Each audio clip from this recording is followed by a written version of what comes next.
Good day everyone! Welcome back sa ating 28-day Bible Study kung saan ay isa-isa nating pinag-aaralan ang 28 fundamental beliefs ng Seventh-day Adventist Church. Sa ating nakaraang pag-aaral ay napag-usapan natin ang kamatayan at muling pagkabuhay. Natutunan natin ang mga tapat na namatay kay Kristo ay muling mabubuhay sa kanyang ikalawang pagparito. Ngayon naman ay nasa ika-27 paniniwala na tayo.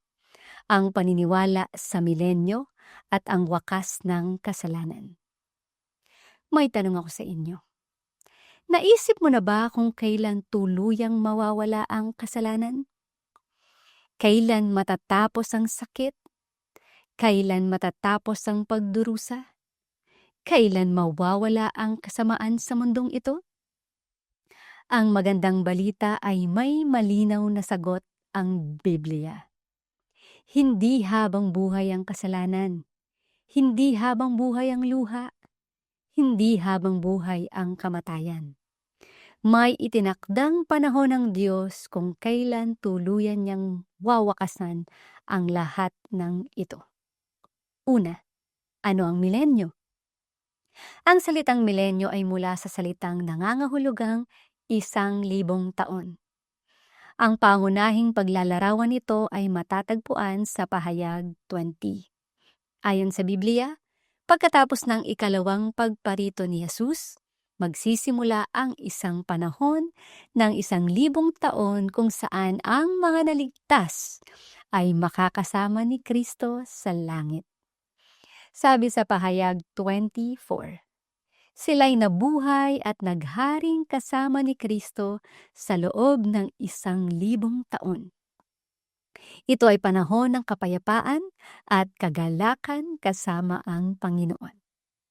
Ikalawa, ano ang mangyayari sa mga naligtas sa loob ng milenyo? Sa panahong ito, ang bayan ng Diyos ay makakasama ni Jesus sa langit. Magkakaroon din sila ng bahagi sa gawain ng paghukom. Hindi ito upang baguhin ang desisyon ng Diyos, kundi upang makita ng buong sangsinukob na ang lahat ng kanyang hatol ay makatarungan at tama. Makikita natin kung paano kumilos ang Diyos ng may pag-ibig, katarungan, at awa sa bawat tao. Sa ganitong paraan, mawawala ang anumang pagdududa tungkol sa kanyang mga desisyon. Ikatlo, ano naman ang mangyayari kay Satanas? Ito ang isa sa pinakamahalagang bahagi ng milenyo. Sinasabi sa pahayag 21-3 na si Satanas ay gagapusin sa loob ng 1,000 taon. Hindi ito literal na tanikala. Sa halip, siya ay mawawalan ng malilinlang dahil wala ng buhay na tao sa lupa. Ang mga naligtas ay nasa langit. Ang masama ay namatay sa ikalawang pagparito ni Kristo. Kaya si Satanas ay may iwang mag-isa sa wasak at walang taong mundo. Sa loob ng 1,000 taon, makikita niya ang bunga ng kanyang paghihimagsik laban sa Diyos. Ikaapat, ano ang kalagayan ng lupa sa panahon ng milenyo? Ayon sa Jeremiah 4:23-26, ang mundo ay magiging wasak at walang laman. Wala ng mga lungsod, wala ng mga tao, wala ng normal na buhay.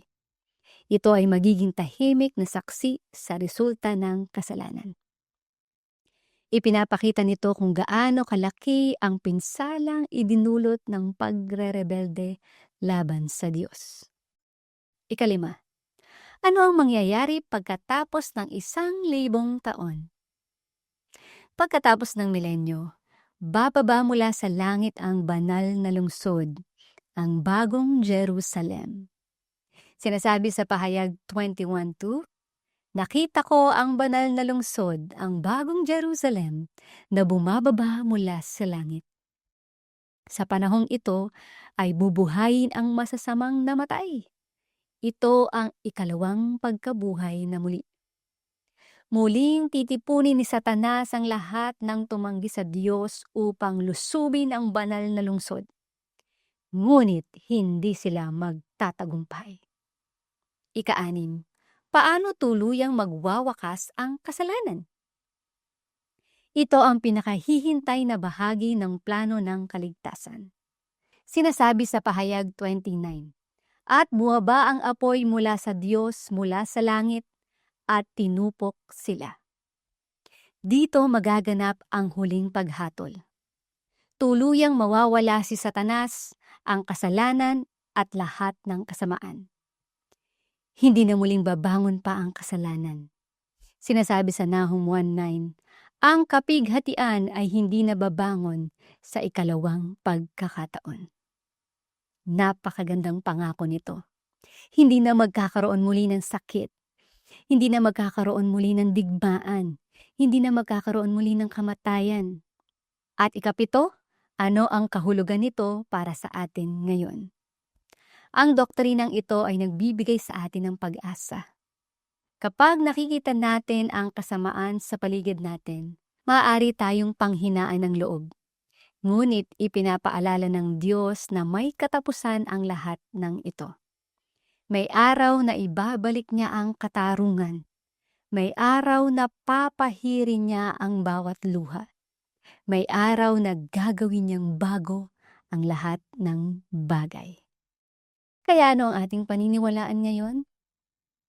Magkakaroon ng 1,000 taong paghahari ni Kristo kasama ang kanyang bayan.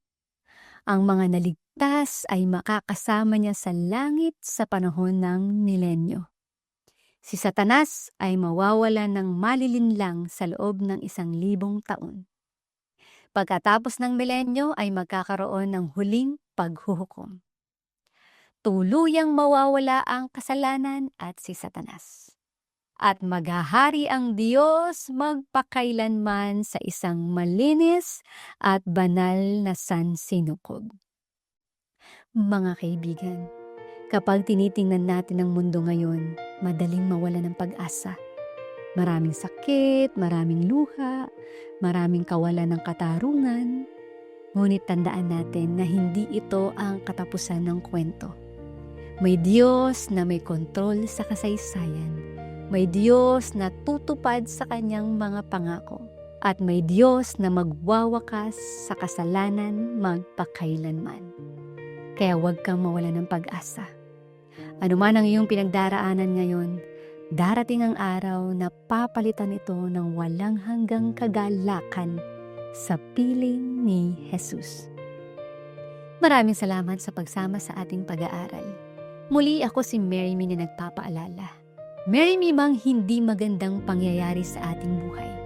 Tandaan mo, ang kasalanan ay may katapusan, ngunit ang pag-ibig ng Diyos ay magtatagal magpakailanman.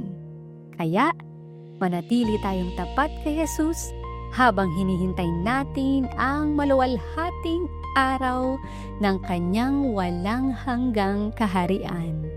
God bless us all.